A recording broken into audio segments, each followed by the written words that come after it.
வணக்கம் மக்களே, நான் உங்கள் விஜய் பேசுகிறேன், விஎஸ் ஃபுட் ஸ்டெப்ஸ்லேருந்து. ஸோ இந்த வீடியோ பார்த்திங்கன்னா பெங்களூர்லேருந்து முடிக்கேரியில் இருக்கிற ஒரு காஃபி எஸ்டேட்டுக்கு நடுவில் ஒரு விழாவில் தங்குறதுக்காக நாங்கள் போயிட்டுருக்கோம். Just 1 day trip.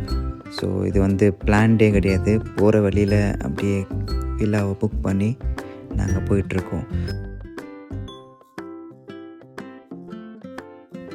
ஸோ இந்த எஸ்டேட் பற்றி சொல்லணுன்னா, இது ஒசூர்லேருந்து கிட்டத்தட்ட 300 கிலோமீட்டர் தூரத்தில் இருக்கிறது. ஸோ இந்த எஸ்டேட் பேர் ஃப்ளோரா எஸ்டேட். ஸோ முடிக்கேரியிலேருந்து கிட்டத்தட்ட ஒரு 15 கிலோமீட்டர் தூரத்தில் தான் இருக்குது. ஸோ இங்கே பார்த்திங்கன்னா கேம்ப் ஃபயர், டின்னர், அப்புறம் அழகான ஒரு ஸ்டே, ஒரு 4 பேர் தங்குற மாதிரி ஒரு விழா அவங்க செட்டப் பண்ணி வச்சுருக்காங்க.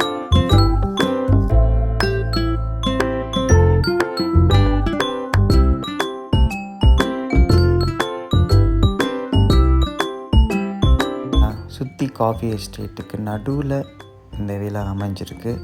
ஸோ நீங்கள் ஃப்ரெண்ட்ஸோடையும் ஃபேமிலியோடையும் ஒரு நாள் பீஸ்ஃபுல்லாக தங்கணும்னு நினச்சிங்கன்னா முடிக்கேரியில் இருக்கிற இந்த எஸ்டேட்டை நீங்கள் தாராளமாக ப்ரிஃபர் பண்ணலாம்.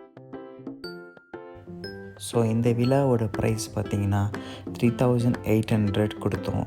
அதாவது 3 பேருக்கு, நீங்கள் 4 பேர் கூட தங்கிக்கலாம். அதுக்கப்புறம் டின்னருக்கு பார்த்திங்கன்னா 900 சார்ஜ் பண்ணாங்க 3 பேருக்கு. அதாவது ஒரு பிளேட் 300 rupees அவங்க வாங்குகிறாங்க. ஸோ சுற்றி பார்த்திங்கன்னா எந்த கடையும் கிடையாது. ஸோ என்ன கேட்டிங்கன்னா நீங்கள் 1 hour முன்னாடியே அவங்களுக்கு சொல்லிட்டிங்கன்னா அவங்களே உங்களுக்கு ப்ரிப்பேர் பண்ணி கொடுத்துருவாங்க.